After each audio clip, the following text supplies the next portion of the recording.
अस्सलाम वालेकुम students, for you all. तो आज हम डिस्कस कर रहे हैं टॉपिक नंबर 2, स्ट्रेचिंग स्प्रिंग्स। ठीक है, स्ट्रेचिंग स्प्रिंग्स आप लोगों ने देखे होंगे। ठीक है, अगर इस स्प्रिंग को हम स्ट्रेच करें तो ऑफ कोर्स ये स्ट्रेच होगा और लंबाई इसकी ज़्यादा हो जाएगी। ठीक है, साइज़ में बड़ा हो जाएगा।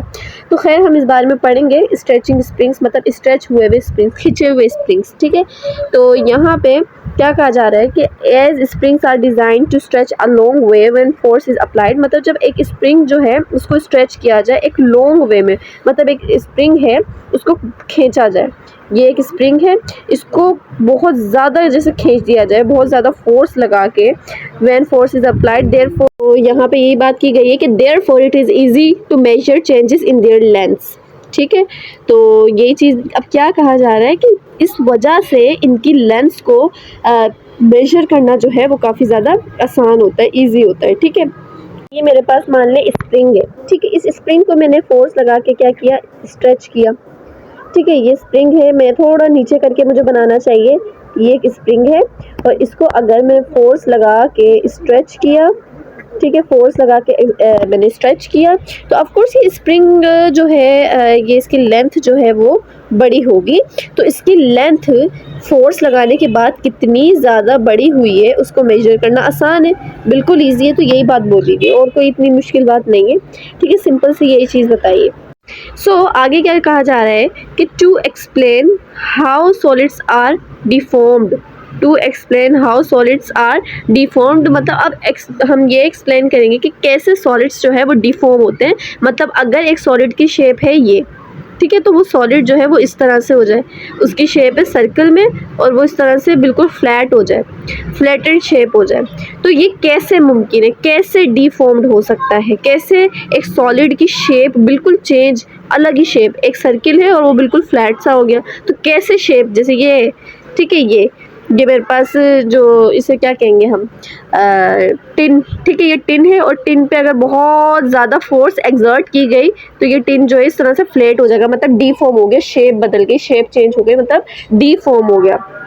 अब हम जो है हम स्प्रिंग के साथ एक एक्सपेरिमेंट परफॉर्म करेंगे। So let us perform an experiment with this spring. ठीक है, तो क्या एक्सपेरिमेंट होगा, क्या क्या कहा जा रहा है यहाँ पे, consider a spring. Consider a spring, आप एक स्प्रिंग को कंसीडर करें जो कि एक रिजिड सपोर्ट से हंग किया हुआ है। ठीक है, मतलब कि ये मेरे पास मान लो ये एक स्प्रिंग है। ठीक है, ये स्प्रिंग है और ये जो है एक रिजिड सपोर्ट के साथ, एक सख्त ताकत वाली अच्छी खासी सख्त रिजिड ठोस सपोर्ट के साथ जो है वो लटका हुआ है स्प्रिंग। ठीक है, so that its top and is fixed, मतलब इसका टॉप जो ये एंड है, इस स्प्रिंग का टॉप एंड जो है वो इसके साथ फिक्स्ड है ना।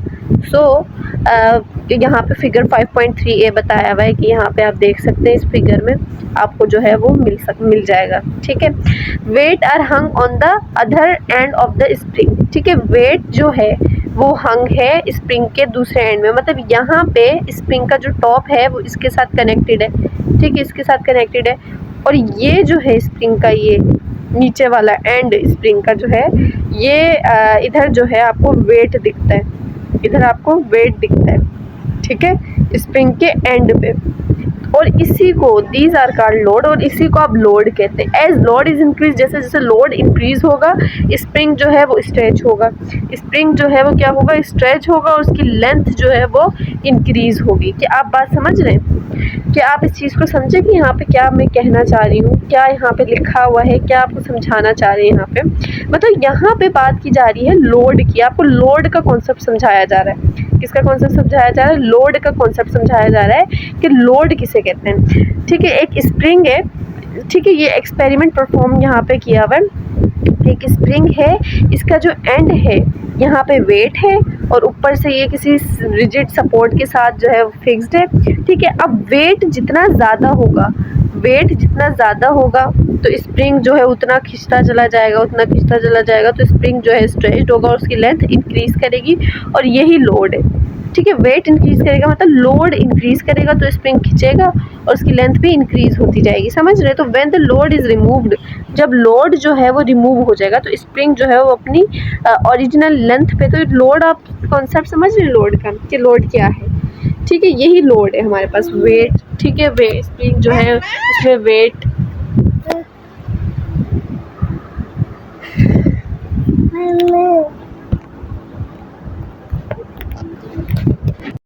लोड जो है वो रिमूव्ड हो जाएगा, जब लोड वेट और मतलब यहाँ पे जैसे ये स्प्रिंग जो है वो एक रिजिड सपोर्ट के साथ जो है हंग की हुई है, अगर वो उसको हम अलग कर दें, ठीक है, मतलब अगर लोड ना हो, ठीक है, लोड को रिमूव कर दिया जाए, so spring return to its original length, और इसी को हम इलास्टिक चेंज कहते हैं, इसी को इलास्टिक चेंज कहते हैं किसी भी चीज़ का। कि जैसे स्प्रिंग है, स्प्रिंग को मैंने खींचा और फिर स्प्रिंग को जब मैंने छोड़ा, मतलब स्प्रिंग पे मैंने फोर्स लगाई और फिर मैंने वही फोर्स जब रिमूव की, तो स्प्रिंग अपनी उसी ओरिजिनल स्टेट में आ जाए, उसी ओरिजिनल लेंथ में जो है वापस चला जाए, तो इसी को हम इलास्टिक इफेक्ट, इलास्टिक चेंज या इलास्टिसिटी कहते हैं। Okay, so when the load is increased in regular steps, तो जब लोड जो है वो इंक्रीज होगा, जब लोड जो है वो इंक्रीज होगा in regular steps, the length of the spring also increases, ठीक है, लोड इंक्रीज होगा तो स्प्रिंग की लेंथ भी खुद ब खुद इंक्रीज होगी। जब लोड इंक्रीज होगा तो स्प्रिंग की लेंथ भी खुद ब खुद साइमल्टेनियसली खुद ब खुद इंक्रीज होगी, ठीक है। तो बेसिकली ये जैसे फॉर एग्जांपल ये मेरे पास लोड है, ठीक है, अभी इस पर वेट लगा तो ये थोड़ा सा खींचा, और वेट लगा और खींचेगा, और वेट लगा और खींचेगा, और वेट लगा और खींचेगा, और लगा और खींचेगा, ठीक है। तो जैसे जैसे लोड बढ़ेगा, जैसे जैसे क्या बढ़ा, लोड बढ़ा, वैसे वैसे स्प्रिंग जो है वो साइमल्टेनियसली स्प्रिंग भी जो है वो लेंथ में इंक्रीज करती जाएगी। If the load is increase greatly, अगर लोड जो है वो बहुत ज़्यादा इंक्रीज हो रहा है तो स्प्रिंग जो है वो अपनी मतलब परमानेंट शेप जो है उसका चेंज हो जाएगा परमानेंटली। मतलब अगर लोड एक ही बार ऐसा वीआईपी वाला पड़े ना कि बहुत ज़्यादा लोड हो, अगर बहुत ज़्यादा स्प्रिंग पे लोड लगे, अगर बहुत ज़्यादा ग्रेटली बहुत ज़्यादा, तो स्प्रिंग जो है वो वापस अपनी पोजीशन पे नहीं आएगा, वो परमानेंटली स्प्रिंग की शेप जो है वो चेंज हो जाएगी, ठीक है। फिर हम आ जाते हैं एक्सटेंशन ऑफ स्प्रिंग पे, स्प्रिंग की एक्सटेंशन, ठीक है, एक्सटेंशन ऑफ स्प्रिंग के बारे में समझेंगे। तो यहाँ पे क्या कहा जा रहा है, सो पढ़ते हैं, the length of spring increases. अच्छा, लोड जो है ना ये एक तरह का फोर्स ही है, लोड क्या है, फोर्स ही है, वेट, क्योंकि वेट भी क्या है, फोर्स, ठीक है, तो वेट भी क्योंकि एक फोर्स है, तो मतलब लोड भी मेरे पास एक किस्म की क्या है, फोर्स ही है, तो कुछ इसमें परेशान होने वाली बात नहीं है। तो स्प्रिंग की जो लेंथ है वो इंक्रीज़ करेगी जैसे जैसे फोर्स इंक्रीज़ करेगा, और आप यहाँ पे देख सकते हैं इसके एग्जांपल में जो मैंने आपको अभी बताया। So this increase in the length of spring is known as extension. तो क्या कहा जा रहा है कि स्प्रिंग जो है, एक स्प्रिंग जो है वो लोड की वजह से उसकी लेंथ स्प्रिंग की जो है वो इंक्रीज़ होती है, तो उसे आप कहते हैं एक्सटेंशन, दैट्स कॉल्ड एक्सटेंशन, ठीक है। यहाँ पे ये मेरे पास स्प्रिंग है, इस पर मैंने फोर्स लगाया तो स्प्रिंग की लेंथ इंक्रीज़ हो गई, ठीक है, और इसी चीज़ को हम कहते हैं एक्सटेंशन, ठीक है, बल्कि यहाँ पे दिया हुआ है ना एक्सटेंशन, ओके। और फिर उसके बाद है लेंथ, अच्छा आगे क्या है, ये length of stretch spring equals to original length plus extension, ठीक है। एक स्ट्रेच्ड स्प्रिंग की लेंथ जो है वो बराबर है ओरिजिनल लेंथ और एक्सटेंशन के, ठीक है, ये आपको चीज़ दी हुई है, क्योंकि एक स्ट्रेच्ड स्प्रिंग जो होता है, खिंचा हुआ स्प्रिंग, उसमें क्या है, एक तो उसकी ओरिजिनल लेंथ प्लस उसमें जो है ना आने वाली एक्सटेंशन, ठीक है, फोर्स की वजह से जो स्प्रिंग की लेंथ इंक्रीज़ हुई है, और जितनी स्प्रिंग की लेंथ इंक्रीज़ हुई है उसको आप क्या कह रहे हो, एक्सटेंशन, ठीक है, ओरिजिनल लेंथ प्लस एक्सटेंशन। अच्छा, फिर उसके बाद है let's carry out an experiment to stretch a spring of original length 20 centimetre. मतलब अब यहाँ पे भी कह रहे हैं कि एक एक्सपेरिमेंट करते हैं।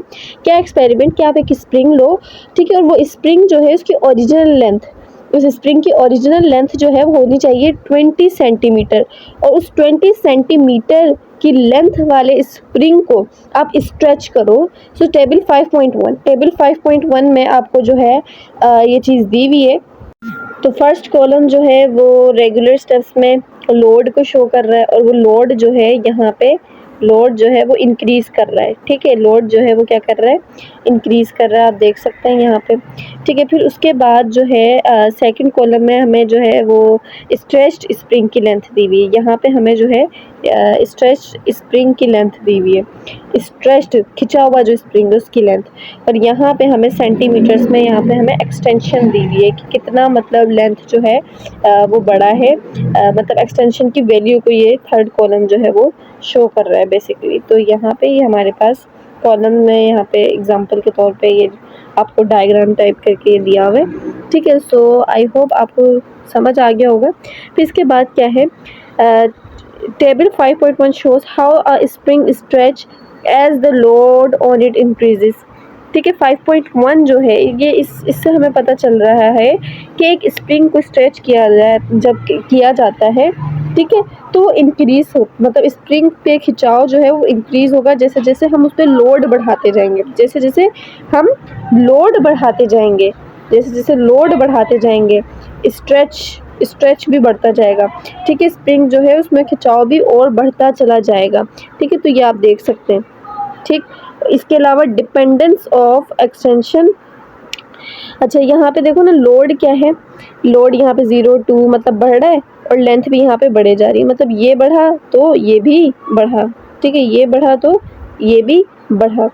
तो इस तरह से करके आपको यहाँ पे बात समझाई गई है। And dependence of extension on load, इसके अलावा लोड पर एक्सटेंशन की डिपेंडेंस, यहाँ पे हमें 5.3 की डायग्राम की तरफ इशारा है। यहाँ पे एक्सटेंशन और लोड का बताया गया है, लोड और एक्सटेंशन कि लोड जितना बढ़ेगा ऑफ कोर्स एक्सटेंशन उतनी ज़्यादा बढ़ेगी, ठीक है। इनके दरमियान में आपके लो डायरेक्ट रिलेशन है, तो ये चीज़ दी हुई है आपको। इसके अलावा you can see that the graph has 2 parts, आप देख सकते हैं। अब इस ग्राफ की बात की जा रही है, अब आगे इस ग्राफ की बात की जा रही है, ठीक है। जो भी बात चलेगी वो इस ग्राफ से रिलेटेड चलेगी, ठीक।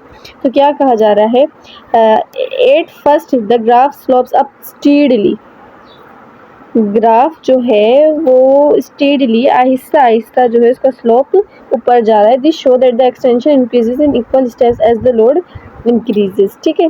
ये बिहेवियर जो है ये आप यहाँ पे देख सकते हैं, इस चीज़ को ऑब्जर्व कर सकते हैं। शुरू में ये आराम आराम से फिर आगे ऊपर तेज़ी से बढ़ा है, जैसे ऊपर यूँ तेज़ी से स्लोप बढ़ी है। So then the graph bend, जब ग्राफ जो है यहाँ पे यूँ बेंड करिए, ये स्लोप जो है ये इस तरह से बेंड करिए। This happens when the load is greater enough to damage the spring permanently. तो ऐसा होता है जब लोड जो है वो स्प्रिंग को परमानेंटली डैमेज कर देती है, ठीक है। परमानेंटली स्प्रिंग को डैमेज मतलब इतना ज़्यादा लोड हुआ कि स्प्रिंग जो है उसकी पोजीशन परमानेंटली चेंज हो गई। तो ये जो थोड़ा सा ये जो बैंड आया है ना यहाँ पे, यहाँ पे जो थोड़ा सा बैंड आया है, यू कैन ऑब्जर्व हियर, यहाँ पे जो बैंड आया है ये तब आता है जब स्प्रिंग पे इतना लोड हो और स्प्रिंग की शेप लेंथ जो है, मतलब स्प्रिंग जो है वो अपनी ओरिजिनल जो है स्टेट पे, ओरिजिनल पोजीशन पे ना आए, बिल्कुल उसकी शेप चेंज हो जाए, डिफॉर्म्ड हो जाए, ठीक है। तो ये तब की जो है वो तब वाला पॉइंट है, ठीक है। तब इस तरह से ये इसको शो किया गया है, तो यही चीज़ है। सो आई होप आपको आज का लेक्चर समझ आया होगा, and thanks for watching and Allah Hafiz।